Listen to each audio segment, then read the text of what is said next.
Good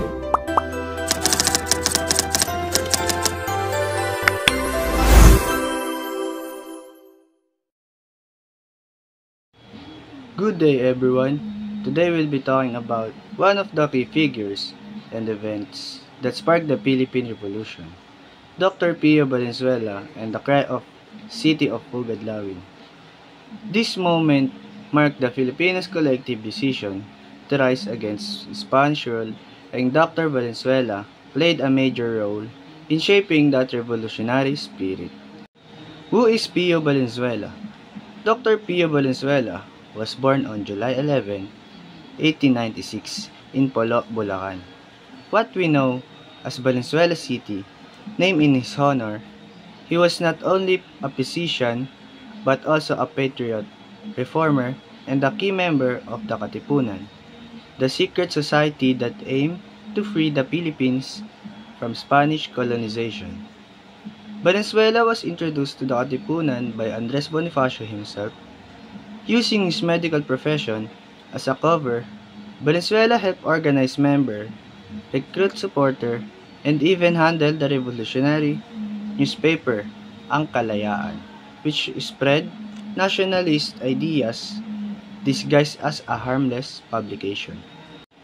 In 1896, before the revolution officially began, the Katipunan sent Pio Valenzuela to Dapitan to consult Dr. Jose Rizal.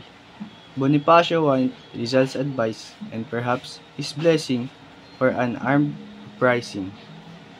When Valenzuela met Rizal, Rizal advised against starting the revolution without proper arms and unity instead. He urged the leaders to gain the support of the wealthy Filipinos and educate the masses first. Through Rizal's caution was noted, the revolutionary movement had already gained momentum, and Valenzuela's mission showed how deeply the Katipunan respect Rizal's intellect and patriotism. Now we come to the event that ignited the Philippine Revolution, the cry of Pugadlawin. In August 1896, the Katipunan's existence was discovered by the Spaniards. The leader, including Bonifacio, Emilio Jacinto, and Pio Valenzuela, gathered in Pugadlawin, which was then part of Caloocan. Faced with the betrayal and imminent arrest, Bonifacio asked the crowd, "Do you agree to the revolt?" The answer was resounding yes. To symbolize their defiance, they tore up their cedulas, or community tax certificates, a symbolic rejection of Spanish oppression. Dr. Pio Valenzuela, as one of the leaders present, helped organize and motivate the revolutionaries. His medical background also made him invaluable in caring for the wounded and maintaining the morale of the troops. This act, tearing the cedulas, became the first blood declaration of Independence Day by Filipinos. After the revolution began, Valenzuela was captured by the Spaniards, but later released.